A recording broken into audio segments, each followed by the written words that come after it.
Assalamu alaikum wa rahmatullahi wa barakatuhu. Masu kallon mu barkamu da yau, barkamu da sake saduwa da ku a daidai wannan lokaci. Kuna tare da Buhari Awal Gazawa TV YouTube channel.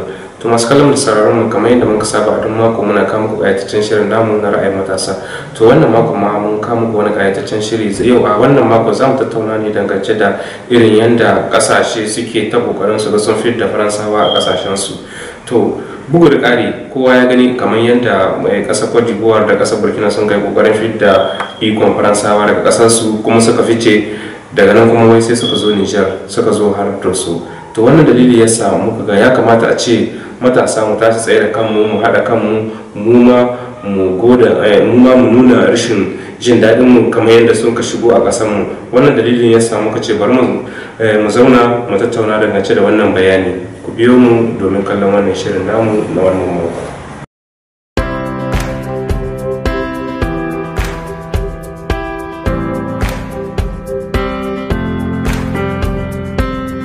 To masu kallon da sauraron mu kamar yadda muka saba don mako muna gaito muku matasa domin mu zo mu tattauna dangance da matsalolin da suka shafi Afirka ko kuma ƙasar mu ta Niger ko kuma matsalolin da suka shafi matasan mu baki daya. To a wannan mako ma mun gayyato muku ina matasan ne domin mu tattauna dangance da irin kamar sojojin Faransa da suke a koro su da wata ƙasa su zo cikin ƙasar mu ta Niger. Kaga muna fuskantar wannan matsaloli, amma kafin mu shiga cikin wannan shirin namu muna so ku gabatar da kanku ga masu kallon mu. Ina zan fara da kai na hannun dama. Assalamu alaikum wa rahmatullahi wa barakatuhu. Sunana Yusuf Al-Zarmawi. To masha Allah, sai kuma kai ma muna so ku gabatar da kanka ga masu kallon. Assalamu alaikum. Sunana Rabiu Yahya. To masha Allah, Rabiu Yahya, muna maka barka da zuwa. Zan fara da kai na hannun dama. Ka dai ga irin abubuwan da muka fuskanta a kwanan nan. A koro sojojin Faransa daga wata ƙasa irin su Burkina Faso, Cote d'Ivoire, Mali, kwatsam kuma sai su taso su dawo Niger ba tare da an zauna shugabanni sun yi wata yarjejeniya ba ko kuma akasin haka, kawai sai dai su dawo kwatsam sun mai da ƙasar mu ta Niger tamkar in ce ƙasar su. To wani bayani kake da shi dangance da wannan lamari? To bayanin da nake da shi dangance da wannan lamari gaskiya lahin shugabannin mu ne. Shugabanninmu kansa suka sani, kuma sannan turawan sun ɗauke su kaman me zan ce maka, sun ɗauke su da darajar da suka ba turawa suna babu wani ɗan Nijar da ya samu wannan darajar. Su sun zaɓi in kashe Nijar za a ga baki ɗaya, a kashe Nijar ga baki ɗaya da a ce sun ji kunya wannan turawa. Da ce sun samu matsala da su. Ko menene wanda zai sa turawan Faransa farin ciki ya sanya musu farin rai, to za su yi ƙoƙarin su ga sun yi shi, ko da ku za a hallaka mutanen Nijar da su. Haka ne burinsu. Su waye na shugabanni namu. Kaga yanzu na daya, duk wanda yake kishin kasashe akwai dokoki da hanyoyi da ake bi wanda yake na yarjejeniya game da sojoji na wata kasa in za su zo wata kasa. To amma mu Nijar ba wannan hanyoyi, sai dai a ce kawai an kawo soja na kasa kaza an ka an jibge mu. Na daya ka gani doka ta ba da dama in dai za a kawo sojoji na kasa na wata kasa su zo cikin kasar ku su yi muku aiki ko kuma wani abu zai kawo su, akwai yarjejeniya da ake yi da menene za su zo su zana, za su zo su koya muku horo ne ko kuma zuwa za su yi yaki ko kuma zuwa za su yi su taimaka muku da wani abu. Sannan aka yi wannan akan tsarin da aka tsaya akai, ita kuma gwamnati za ta ɗauki wannan kuduri nata ta kai ma majalisa ta ƙasa. Don aka yi ma majalisa ta ƙasa, majalisoci su kuma na ƙasa su leƙa su gani ya dace wannan abin a ɗauke shi ko kuma bai dace ba. Sannan aka yi wannan, dole sai an saurari ra'ayoyin talakawa 'yan Nijar. Dukkan 'yan Nijar ba sai talaka ba, dukkan 'yan Nijar a saurari ra'ayoyin 'yan Nijar. Me ya ra'ayin ku game da wannan abubuwan? Kun yarda kun amince wannan sozawa su shigo cikin ƙasar mu su zo su zauna ko ba ku amince ba? Dole sai an saurari ra'ayoyin 'yan Nijar. In sun amince su zauna, 'yan Nijar sun amince. To idan ba su amince ba, to gwamnati ba ta da iko, ba ta da dama na kawo wannan sozawa su zo a ce su zauna a cikin ƙasar mu Nijar. Babu wani dama. Kaga na daya, tarihi ya nuna mana cewar Faransa bata taba kawo alheri cikin kasashen Afirka. Dukkan kasashen da aka ma ta mulkin mallaka ta rene su, an ce an bada yancin kai, amma suna ne a baki ne aka bada shi yancin kai. Amma a baɗini ba a bada ba yancin kai.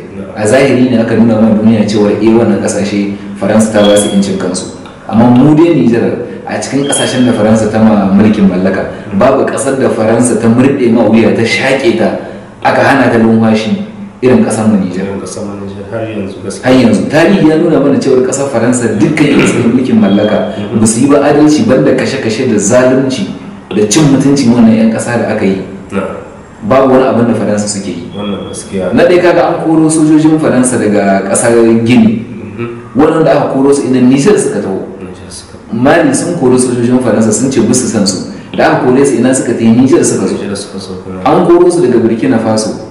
Ina suka tafi su ma Nijar suka taho. Wannan na Burkina Faso da ake cewa ai kaza ba su shigo ba. Wallahi wannan sojoji na Burkina Faso wanda 'yan Burkina Faso Allah saka musu da alheri da suka kore su daga kasar su. Suna nan yanzu haka a jihar Doso.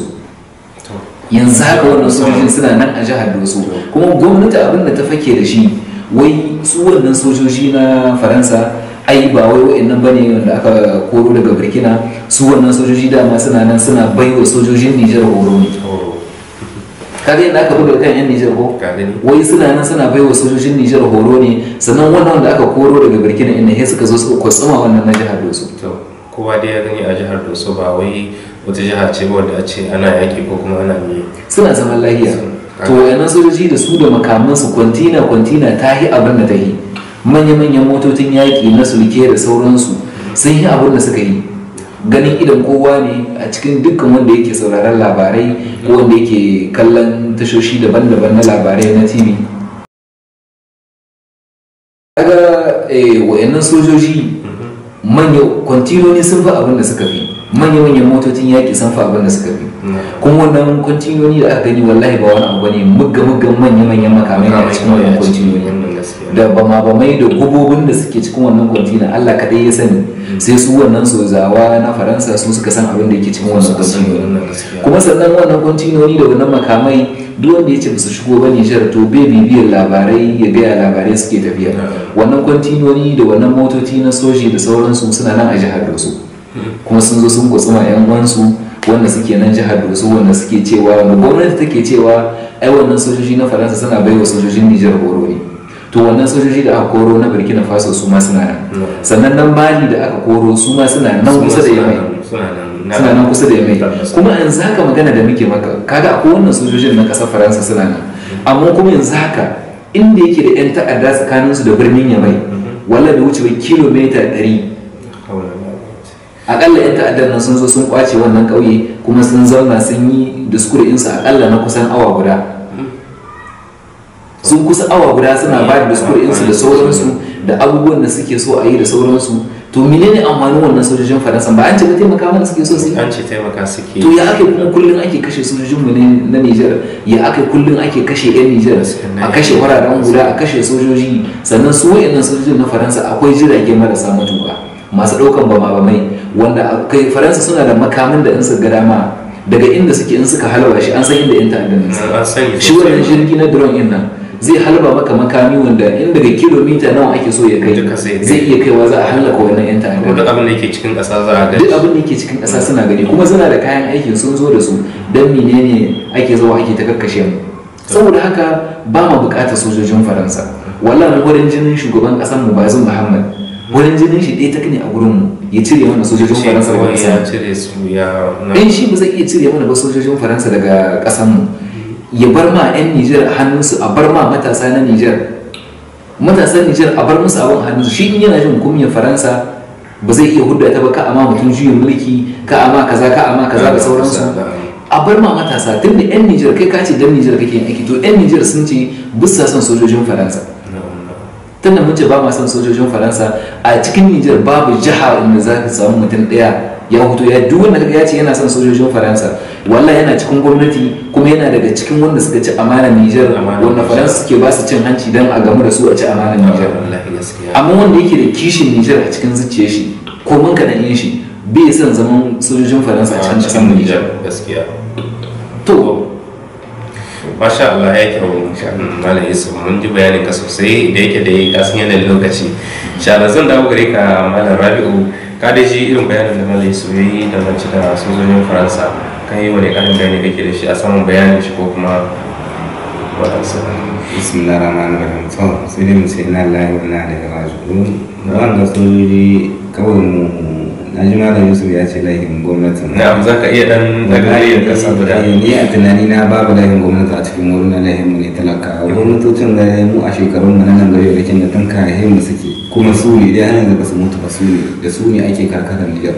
Har wanda ya fara rikon Nijar farkon demokrasi na farko yana nan da kuma yana ƙara son mulkin Nijar kuma irin jiya a yau. Kuma mun zura ido muna kallo. Ba gani ƙasa ce Nijar wadda ta taso dama ita wanda ba ɗan ƙasa ba ɗan ƙasa daraja. Haka ne muka tashi a rene. Haka ne muka tashi. To abinda za mu tashi talakawa mu tashi mu ceci kanmu da kanmu. Wannan shugabanni su sun ceci kansu suke nuna muku.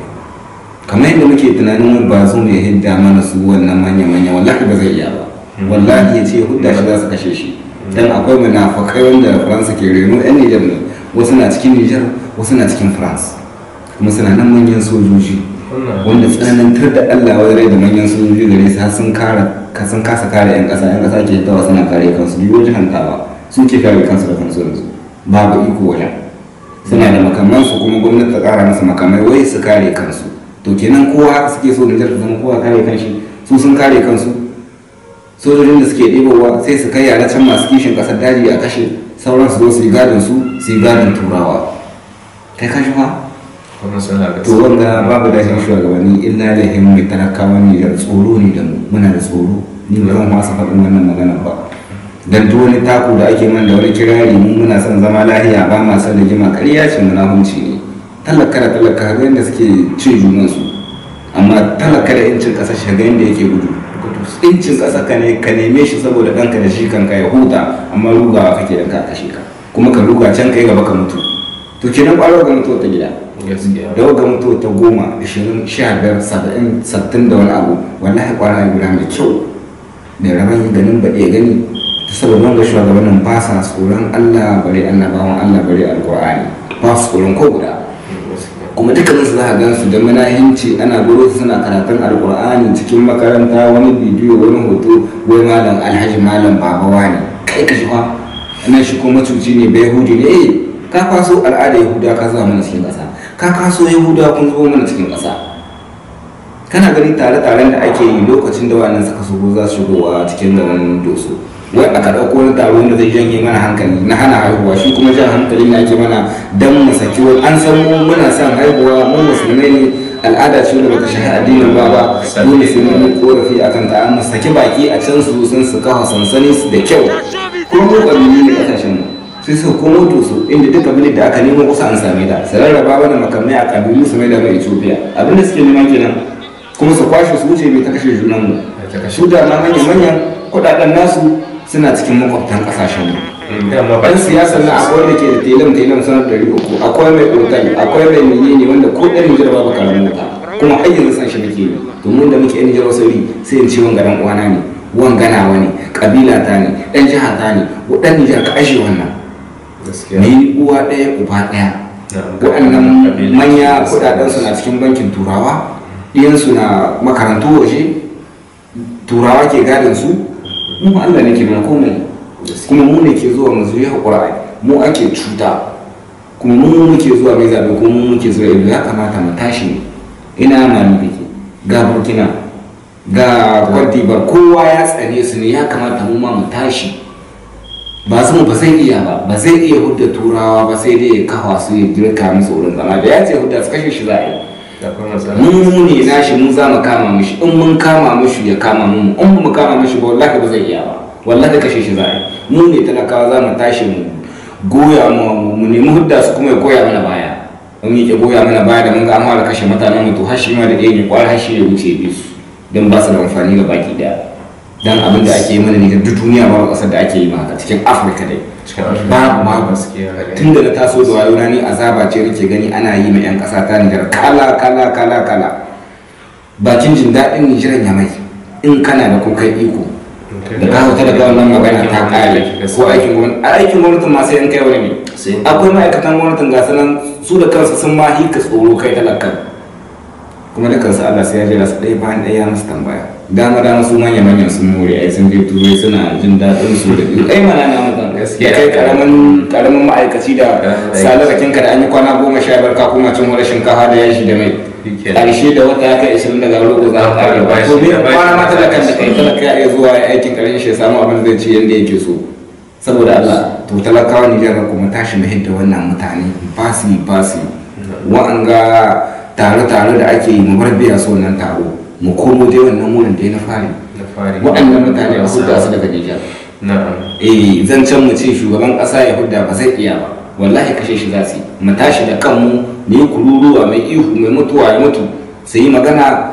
haka mutane na ke so yake magana to hashi ba masa shi da kanshi sai ya sauka daga wannan kujera tunda dai hijira harkar ta komo wanda ba dan ƙasa ba ya dan ƙasa daraja to za mu komo mu nemi darajar mu da kanmu yadda ake yi mana ƙasashen waje haka za mu zuwa mu ku cikin ƙasashen mu azama ƙasar mu dokan mu irin wanda muke so mu samu incin mu nemi incin mu iyan mu da jikokin mu su bar fatara su bar gudu yanzu ka duba mutanen da ke akwai waje sun yi Nijar wanda ke cikin Nijar yawa duk ƙasashen da kake gani kusan 15 na Afirka da aka na yankin Sahel babu inda yan Nijar ba su da unguwa ko gari ko garin rika ma ban ce kuma duk yan Nijar ne bara aikin da ko ƙarfi haka cikin ƙasar muke zube kai ba kowa bane talaka Nijar kuma da an tashi maula ko roƙo ko nemo bashi da sunan talakan Nijar za a je a nemo bashi a ciwo bashi a dawo cikin Nijar da sunan ka kuma baka sa an yi ba wani ko labarin bai da in ka tashi da safe za ka nemi abincin da za ka karya in ka nemi abincin da za ka karya ka nemi na rana in ka nemi na rana ka nemi na dare kuma ana ga ko bashi da sunan ka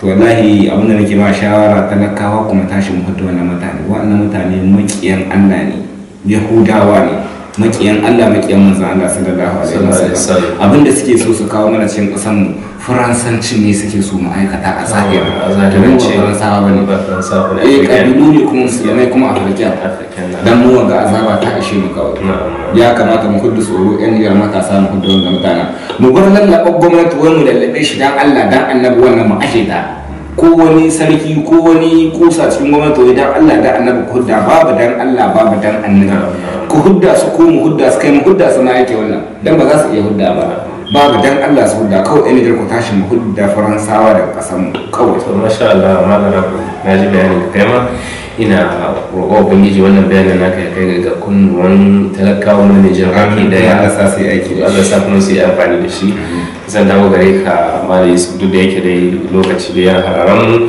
ina son dai ka baiwa al'ummar kasar mu baki da Nijar shawara mafi inganci zuwa gare su insha Allah to shawara da zan bada ga yan uwanmu yan Nijar ga baki ɗayan su a duk inda suke na cikin ƙasa da na ƙasashen waje mu ƙara sa kishin ƙasar mu a rai kuma mu sa a ran mu cewa lalle mu yan Nijar mu ne za mu hudda ƙasar mu daga cikin halin da take cikin ba wani ba zai zo ya hudda mana ita kuma ba gwamnati ba za su hudda mana saboda gwamnati ba za su iya hudda mana ba yanayin da muke ciki na ƙasar mu talakawan nan mu ne ba wai mun ce ba mu a yi wani kashe-kashe ko wasu abubuwa amma mu hutu kanmu da kwarkwatan mu in kashe mu za su yi su kashe mu ba ma bukatar sozawa dan yanzu tsakani da Allah da muna dan ganin mutuncin shugaban kasar mu Bazum Muhammad mun dan fara sa shi a rai muna son shi to yanzu kwata-kwata ma wannan abubuwa da yazo ya mana magana a rage aihuwa magana a kawo sojojin nan cikin kasa to gaskiya mun cire shi da gare kuma tunanin da muke na zai yi iya kokarin shi a Niger gaskiya mun cire shi da gare babban abin da muke so yan Nijar a inda suke musa kishin kasar mu a mu kuma mu ne za mu hudda kasar mu daga cikin halin da take ciki tare da taimakon Allah mu za mu hudda kasar mu daga cikin insha Allah abin da to masha Allah yayi kyau muna godiya kuma Allah sa wannan shawarwarin ya kai ga kunnuwan al'umman kasar mu baki daya sai kuma malama ko ina son ka ba da shawaran ga ta karshe amma da yake ga Allah ta karshe ita ce kawai mun turawa su bar Nijar wa'annan mutane babu abin da za su yi mana wannan shugabanni duk wanda ya ce ta so yi magana su hoto Allah suna kashe shi to wallahi kwala mu tashi in mu za su kashe wa su kashe shekara da shekaru haka muka taso su ne kuma 'yan siyasa su dai ne dai tun daga sojojin zuwa 'yan siyasa sai su gwada mana manyan riguna da jajayen hunduna amma babu abin da suke barkata mana babu mai baka ɗaya shi arma babu wanda za ka ba ɗaya arma ba mai baka gonar noma ba mai baka gida kyauta sai ka biya lanhu ruwa sai ka biya wuta sai ka biya abincin da za ka ci sai ka saya shi da kuɗin ka to ne zaman lahiya babu yanzu ta koma sai dai ka kare ranka da kanka gwamnati bai maka aikin komai kowa ya gani kai wannan haka ne kuma da bakin cikin 'yan siyasa masu son su bata mulkin wani da su da kansu sauran ma'aikatan gwamnati irin soja don dai a ce mulkin wani ya kasa mu ba mu cewa ba zuma kare dukkan za mu su bugun buja sun kasa sojoji da dukkan su sun kasa bayan Allah sojojin masu son kasan su ne ake turawa wani wuri sai a musu kowa da kowa da rage su a kashe a kawo mana su a zuriya kwana biyu a dame da hayaniya kuma turawa suna nan suna shigowa a shigo da makdibo yanzu wasu motoci da ke wuciya kai da kawo ka baka iya zuwa ka sai ka ga iyakarsu sai kai ka gashi kwantina ce kowace mota tana dauke da kwantina biyu motar yaƙi biyu kuma cikin Nijar za su yi tawa wai daga wata ƙasa yan wata ƙasa su tashi su tare hanya amma mu yan Nijar muna nan buɗe kamar da fahim kanu ta zan ban na gaza Nijar kowa so yake kowa hawa yake kowa shiga yake kowa kuma yadda yake so yake bai kamata ɗan Nijar ma ya bar kuka yanzu ba ka bar kuka kawai tunda matsoraci ne kawai ka bar kuka ka zamna na a yi abinda suke so da ƙasa su sai da masu kowa a kore shi ma yahi tunda mun sa tsoro a rayuwarmu